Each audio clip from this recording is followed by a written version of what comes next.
Hello, my name is Pat Johnson, and I am a mother of a daughter who will be 37 in 2 weeks who has the SS, sickle cell disease.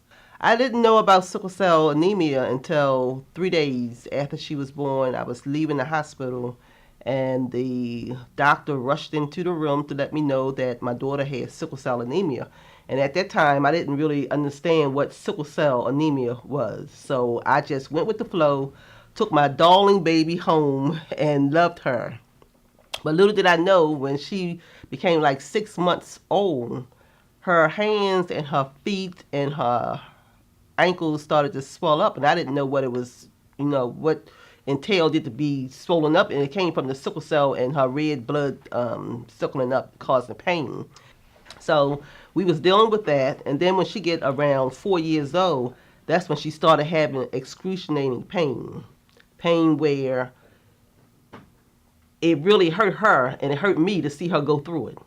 So she was going to the hospital, and going to the hospital, the doctors and the nurses really didn't know what entailed the pain that she was getting, and it made me frustrated because I knew more than what the doctor knew.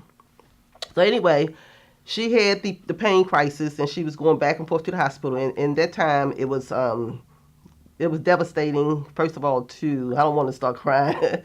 It was devastating because it causes marital problems, it causes job problems, it causes medical issues. You know, your medical bills are so high, and it was just so much going on. Whereas she was going in and out, and then I have another daughter who had to go to the hospital with me every time I took Takehia to the hospital. Her name was Takehia. And every time I took her to the hospital, I had to drag the other child. So it was devastating to her to stay in the hospital late at night because I had to be here with my daughter. Then I had a job where I had to stay off my job for days. I had to quit my job because I was missing too much time, and I was acting up on the job because I wasn't really doing my work. I was making a lot of mistakes because I was worried about my daughter. When they called me from the hospital, when they called me on my job, let me know that my daughter was in the hospital, I just left the job. And it reminds me of, I'm a Christian, and it reminds me of when Jesus is on that cross and Mary is standing there looking at Jesus, and it's nothing that you could do, just look, and you watch your children in pain. And it was many times where she would look at me and she would say, Ma, I can't take it. I cannot take it. And I said, Kia, you have to, you have to. I'm holding back tears. I'm going to the bathroom. So I'm going to the bathroom telling her I'll be back because I don't want her to see me get upset, because it hurts to see a child in pain and you can't do nothing. You got your job behind you, and they don't understand that what you're going through is because your daughter is sick. And then it's the same thing with her. She gave me two grandchildren, but when she got pregnant, my first thing was, I hope you don't die. yes, because I was concerned of her more than having two grandsons, because I knew what she had to go through. She had to have transfusions.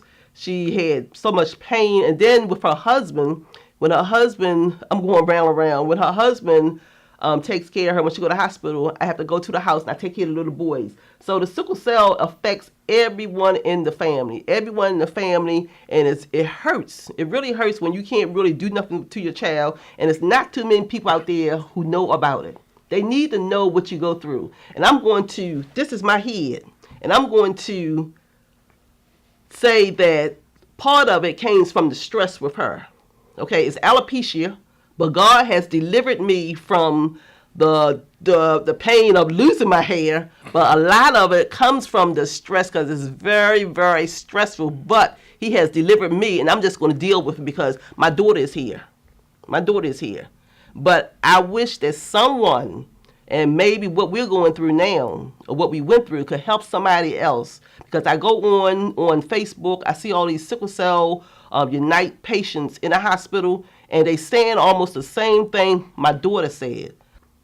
And I just hope and wish and pray that with what you're doing, or that it'll get out there that we need help in trying to find a cure for sickle cell patients, and it's devastating. It's painful. You can't really describe the pain, but with me being a mother, I could look in her eyes and knew that she was in pain.